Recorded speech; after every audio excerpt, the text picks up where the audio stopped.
Dediyim kimi, dəyər və ideyalar, bunu izah elədik, diskurs yaradır. Diskurs nədir?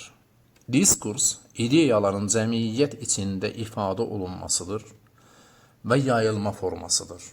Mən bir ideya sahibiyəm, bir dəyər əsasında formalaşan ideya sahibiyəm, daha doğrusu deyək, dəyərlə qarışıq, müəyyən dəyərlər var mənim üçün, ideya sahibiyəm, bunu cəmiyyətə necə təqdim edək və yayaq. Bu çox mühüm nöqtədir. Düzdür, biz diskurslar əsrində yaşayırıq. Kim düzgün və dəqiq diskurs təqdim edə bilsə, o qalib gələcək. Bizim problemlərimizdən biri, müvəffəq olmamağımızın əsas səbəblərindən biri düzgün diskurs təqdim etməməyimizdir. Yaxud ümumiyyətlə diskurs bu məsələləri bu cür deyək, başa düşməyən insanların bəzən görürsən ki, meydandarlıq etməyidir və bu bir faciəyə səbəb olur. Biz müşahidə edirik. Diskurs, düşüncələrin və dəyərlərin ictimai dilə çevrilərək insanların gündəlik ünsiyyətinə, mediaya, siyasətə və mədəniyyətə daxil olmasını təmin edir. Diskurs filosoflarından biri Michel Foucault'dur, postmodernizm filosoflarından. Diskursu bilginin, biliyin, gücün və həqiqətin formalaşdığı məkan kimi təsvir edir. Düzdür, bu düzdür.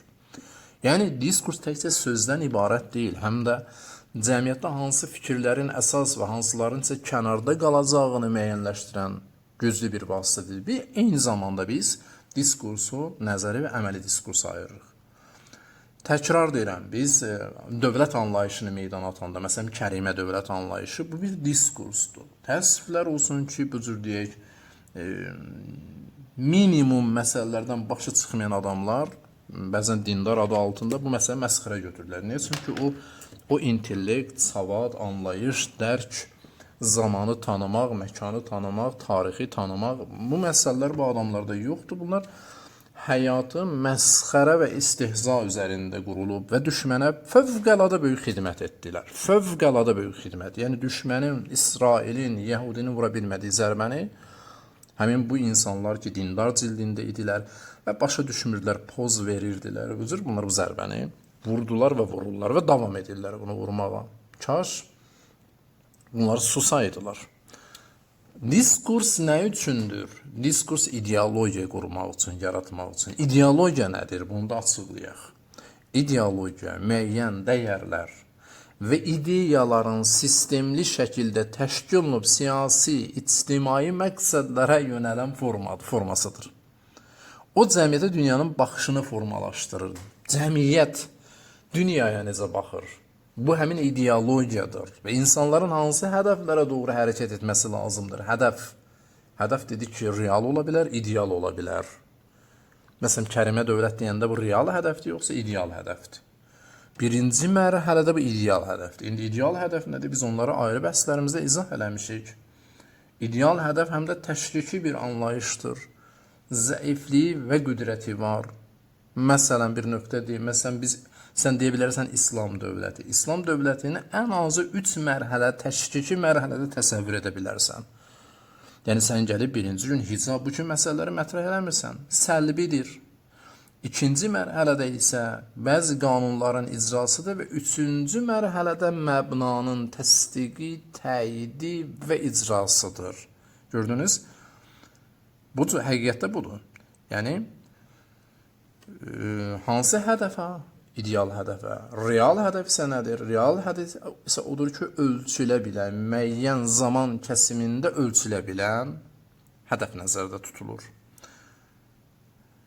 Yəni, kollektiv kimliyin qorunması və sosial inteqrasiyanın təminatçısı ideologiyadır. Aydın oldu? Kollektiv kimliyin qorunması, huviyyət, kimlik, identiklik, adın nə istəyirseniz qoyun.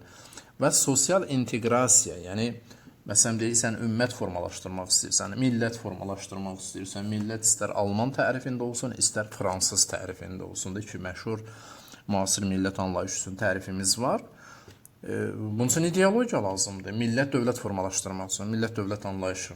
Bunlar üçün ideologiya lazımdır. Yəni, ideologiya bir tərəfdən siyasi gücün aləti ola bilər, digər tərəfdən isə insanları, cəmiyyəti ortaq məqsəd ətrafında birləşdirib bu cür deyək, sosial yapışqan, kley, yapışqanlıq rolunu oynayıb vahid hədəfə tərəf, hədəf də dedim, idealdır, realdır, bunlar hamısı olmalıdır. Həm real olmalıdır, həm ideal.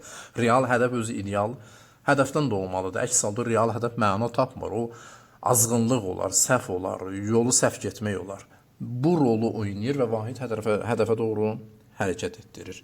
Bundan sonra isə sosial hərəkət yaranır. Mən 3-cü səsimdə, mütləq bu səsləri izləyin dostlar. Mən burada qeyd edirəm və kanala da yükləyirəm ki, həm də paylaşın.